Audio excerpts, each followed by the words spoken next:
sabi ng mga matatanda. Noon daw ay wala pang bayabas sa mundo. Sa panahong iyon, ang mga tao ay humahanga lamang sa mga prutas na makikinis, matatamis at mamahalin. Kapag may pista sa baryo, laging nasa gitna ng hapag ang mangga, ubas at kahel. Ang mga ito ang ipinagmamalaki ng mga mayayaman, habang ang mga simpleng halaman at bunga ay halos hindi man lamang pinapansin. Ngunit ayon sa alamat, may isang simpleng bunga raw na minsang nagligtas sa isang buong baryo.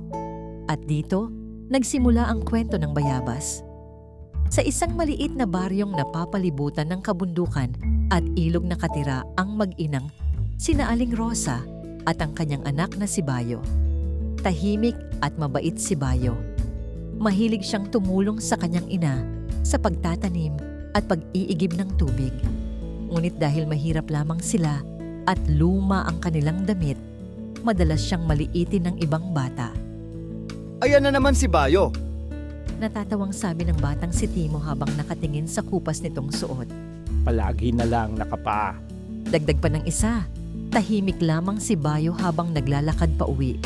Sanay na siya sa panunukso ng ibang bata, ngunit sa tuwing maririnig niya ang kanilang tawanan, nasasaktan pa rin siya. Pagdating niya sa kanilang kubo, nadatnan niya ang kanyang ina na nag-aayos ng kaunting gulay para sa hapunan. Inay, Mahina niyang sabi. bakit po ba parang wala silang nakikitang mabuti sa atin? Napahinto si Aling Rosa at ngumiti ng malumanay. Anak, Sabi niya habang hinahaplos ang ulo ni Bayo. hindi lahat ng mahalaga ay maganda sa paningin. Minsan, ang tunay na halaga ay nasa loob. Tahimik na napaisip si Bayo sa sinabi ng kanyang ina.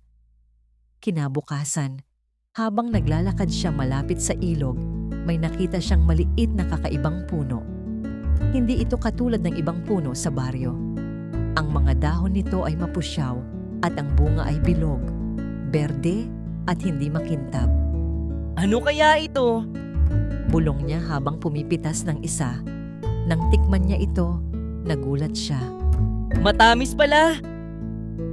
Kahit simple ang itsura ng bunga, masarap ito at mabango. Nagpasya siyang mag-uwi ng ilan para sa kanyang ina. Pagdating niya sa bahay, agad niyang ipinatikim ito kay Aling Rosa. Masarap po ba, Inay? Ngumiti ang matanda matapos tikman ng bunga. Anak, napakasarap nito. Mula noon, araw-araw nang bumabalik si Bayo sa puno upang kumuha ng bunga. Hindi nagtagal, kumuha siya ng mga buto at itinanim ito sa tabi ng kanilang kubo. Tutulungan kitang lumaki. Sabi niya habang dinidiligan ng maliit na halaman. Lumipas ang mga buwan at mabilis na tumubo ang puno. Ngunit habang lumalaki ito, lalo namang lumalakas ang panunukso ng ibang bata. Bakit mo inaalagaan niyang pangit na puno? Natatawang tanong ni Timo. Oo nga, Dagdag pa ng isa, hindi naman kasing ganda ng mangga. Okay, ngunit ngumiti lamang si Bayo. Hindi naman kailangang maging maganda para maging mahalaga. Sagot niya. Napailing lamang ang mga bata bago sila nagtawanan at umalis. Lumipas pa ang panahon hanggang dumating ang isang matinding tag-init sa baryo. Unti-unting natuyo ang mga palayan. Nangalagas ang mga dahon ng mga puno. Pati ang matatamis na prutas na ipinagmamalaki ng mga tao ay nagsimulang malanta. Wala na tayong maaani. Nag-aalalang sabi ng mga magsasaka. Pati mga alagang hayop natin nauuhaw na. Dagdag pa ng iba, unti-unting nagutom ang buong baryo. Isang gabi, narinig ni Bayo ang kanyang ina na umiiyak habang nagbibilang ng natitirang bigas. Inay, Mahina niyang tawag, ngunit ngumiti lamang si Aling Rosa kahit halatang nag-aalala. Ayos lang tayo, anak. Kinabukasan, lumabas si Bayo upang tingnan ang kanyang puno. At laking gulat niya nang makita niyang hitik pa rin ito sa bunga. Hindi nalanta, hindi natuyo. Bagkus ay tila lalo pang naging sariwa. Inay, Sigaw niya habang tumatakbo pa uwi. may bunga pa rin. Agad silang namitas at kumain. Matamis pa rin ito at makatas. Parang himala.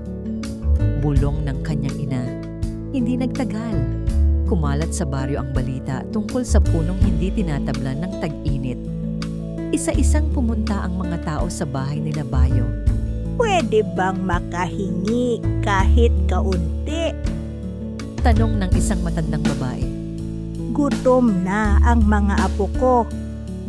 Kahit kaunti lamang ang mayroon sila, hindi nagdalawang isip si Bayo na mamigay.